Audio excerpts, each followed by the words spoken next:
ರಕ್ತ ಕುದಿಯುತ್ತೆ, ಆಶ್ಚರ್ಯ ಅನಿಸುತ್ತೆ, ಹಾಗೆ ಒಂದು ಸ್ವಲ್ಪ ಬೇಜಾರು ಆಗುತ್ತೆ. ಹೌದು, JNU ಅಂತಹ ಒಂದು ಯೂನಿವರ್ಸಿಟಿಯಲ್ಲಿ ಸ್ಟೂಡೆಂಟ್ಸ್ಗಳು ಸೇರಿಕೊಂಡು ದೇಶದ ಪ್ರಧಾನಿ ಮತ್ತು ಗೃಹ ಮಂತ್ರಿಗಳನ್ನು ಸಮಾಧಿ ಮಾಡುವ ಬಗ್ಗೆ ಘೋಷಣೆಗಳನ್ನು ಕೂಗ್ತಾರೆ.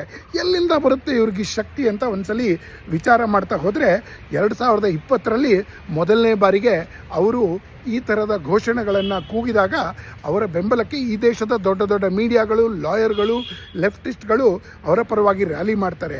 ಮುಂದೊಂದು ದಿನ ನಮ್ಮ ಪ್ರಧಾನಿ ಆಗಬೇಕು, ದೇಶವನ್ನು ಆಳ್ತೀನಿ ಅಂತ ಹೊರಟಿರುವ ರಾಹುಲ್ ಗಾಂಧಿ ಅವರ ಮಧ್ಯದಲ್ಲಿ ಹೋಗಿ ಭಾಷಣ ಮಾಡ್ತಾರೆ. ಅಷ್ಟಕ್ಕೂ ಅವ್ರು ಕೂಗಿದ್ದೇನು ಗೊತ್ತು ಆ ಕಾಂಗ್ರೆಸ್ಸಿಗರೇ? ಈ ದೇಶವನ್ನು ವಿಭಜನೆ ಮಾಡ್ತೀನಿ, ಹಿಂದೂ ಧರ್ಮದ ಬಗ್ಗೆ ಅವಹೇಳನೆ ಮಾಡುವಂಥ ವಿಷಯಗಳನ್ನು ಮಾತಾಡಿದ್ದಾರೆ, ಅಸ್ಸಾಮನ್ನು ಬೇರೆ ಮಾತಾಡಿದ್ದಾರೆ, ಕಾಶ್ಮೀರವನ್ನು ಬೇರೆ ಮಾಡುವಂತಹ ಮಾತಾಡಿದ್ದಾರೆ.